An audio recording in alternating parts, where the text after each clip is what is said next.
A que cuando pensamos en la América de antes de Colón, lo primero que nos viene a la cabeza son los grandes imperios, ¿verdad? Pirámides gigantes, emperadores que eran casi dioses. Y sí, claro que existieron, pero eso es solo una parte de la historia. Hoy vamos a descubrir ese otro mundo, un mosaico increíble de pueblos que vivían y prosperaban justo al lado de esos gigantes. Así que la pregunta del millón es, ¿cómo era de verdad la América de antes de 1492? ¿Estaba todo dominado por un par de imperios enormes o era más bien como un tapiz tejido con cientos de culturas distintas, cada una con su propia manera de hacer las cosas? Pues como vamos a ver, la respuesta es que eran las dos cosas a la vez. Venga, vamos a verlo claro. Por un lado tenemos a los pesos pesados, ¿no? Los aztecas en México y los incas en los Andes. Imperios gigantescos, súper centralizados. Pero si hacemos zoom y miramos solo lo que hoy es Colombia, el panorama cambia por completo. Lo que encontramos es un mosaico. Muiscas, taironas, guajivos, cenúes. No eran un imperio, sino un montón de sociedades diferentes conviviendo. ¿Y cómo se organizaba toda esta gente? Pues aquí está una de las diferencias más bestias. Vamos a comparar cómo funcionaba el poder en un imperio con lo que se conoce como cacicazgos, que era la forma de gobierno de muchos de estos otros pueblos. A ver, los imperios funcionaban con una lógica de arriba a abajo, muy clara. Tenían un gobernante con un poder casi absoluto, ejércitos profesionales para ir conquistando más y más, y un sistema de tributos para que los pueblos sometidos pues pagaran.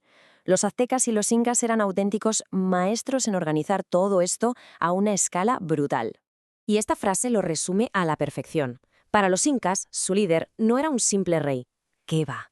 Se le consideraba un dios en la tierra, nada menos que el hijo del sol. Imaginaos el poder que eso le daba. Ahí no había debate que valiera.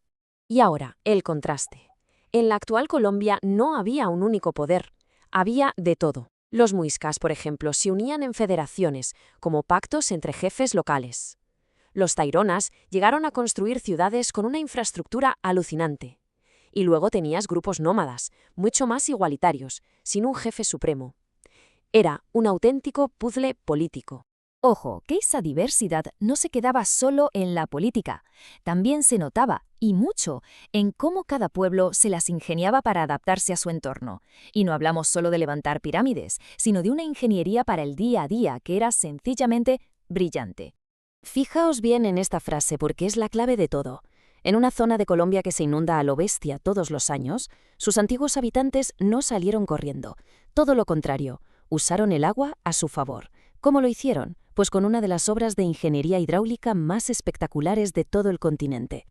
Aquí vemos el ingenio en estado puro. El reto, inundaciones masivas. La solución, cavar una red de canales gigantesca para gestionar todo ese agua. Y el resultado fue genial. Con la tierra que sacaban de los canales, creaban unas plataformas elevadas, los camellones, donde podían cultivar sin miedo a que se ahogara todo. Convirtieron un problema enorme en la solución para tener más comida. Y es que esta capacidad de adaptación estaba por todas partes. En las montañas pues se construían terrazas para poder cultivar en las laderas, como hacían los Sonso. Los Tairona crearon redes de caminos de piedra para conectar sus pueblos en plena sierra. Incluso los grandes imperios como el azteca dependían de esto. Tenían canales para llevar agua potable a su capital. Cada pueblo desarrollaba la tecnología que necesitaba para su entorno. Venga, vamos a meternos ahora con la estructura social. Solemos pensar en estas sociedades como si fueran fotos fijas, ¿no? Pero nada que ver. Justo antes de que llegaran los españoles, muchas comunidades en Colombia estaban en medio de una transformación social fascinante. Mirad esta cronología porque lo que nos cuenta es alucinante. Durante casi 1000 años el modelo era el del cacique, un líder que acumulaba poder y objetos de lujo como el famoso oro de altísima calidad. Pero sobre el siglo XII algo empezó a cambiar. La sociedad se transformó, y para el siglo XV la prioridad ya no era tanto el lujo para el jefe, sino mejorar la vida de toda la gente. O sea, y esto es lo importante, no fue que se vinieran abajo, no fue un colapso, fue un cambio de chip total. En vez de gastar los recursos en hacer objetos de oro para unos pocos, empezaron a invertirlos en obras públicas, como los canales o las terrazas, para poder dar de comer a más gente. El bienestar del grupo se puso por encima del prestigio del líder. Y nos queda una pieza clave para entender todo este puzzle. La gente no paraba quieta. El movimiento, las migraciones, fueron un motor de cambio y diversidad constante en todo el continente. Esta idea es fundamental que nos quede clara. Nada de imaginar un mapa con fronteras fijas y cada uno en su sitio. La gente se movía, comerciaba, luchaba, se mezclaba. El mapa humano estaba vivo, redibujándose sin parar a lo largo de los siglos.